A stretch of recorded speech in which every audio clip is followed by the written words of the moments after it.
Welcome to our channel. Today we how to authenticate with IRS Identity Verification for e-services step by step clearly. To authenticate with IRS Identity Verification for e-services, begin by accessing the official IRS website. Navigate to the e-services login page. You will see an option for Identity Verification. Click on it to proceed. It is essential to have your personal information ready. Gather your social security number, date of birth, and filing status.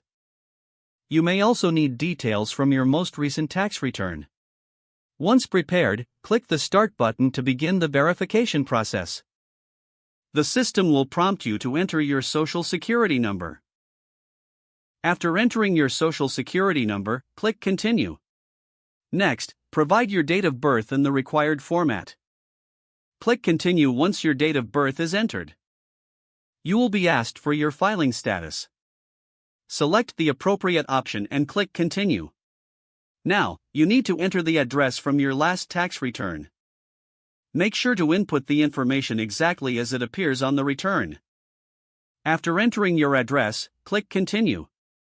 The system will now generate a series of questions for verification. These may include questions about financial accounts or credit history. Answer each question to the best of your ability.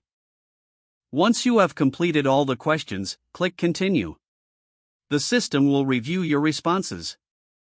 If your identity is verified successfully, you will receive a confirmation. If verification fails, follow the prompts to retry or seek assistance. After successful verification, you will gain access to e-services. You can now utilize the tools and resources provided by the IRS. Always ensure your information is kept secure and confidential during this process.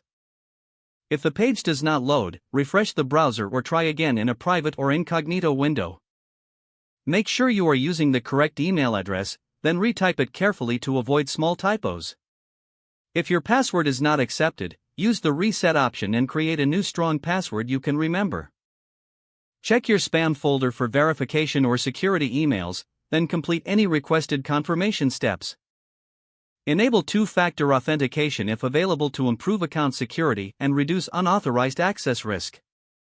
After signing in, review your profile details so your contact information and settings are accurate and current.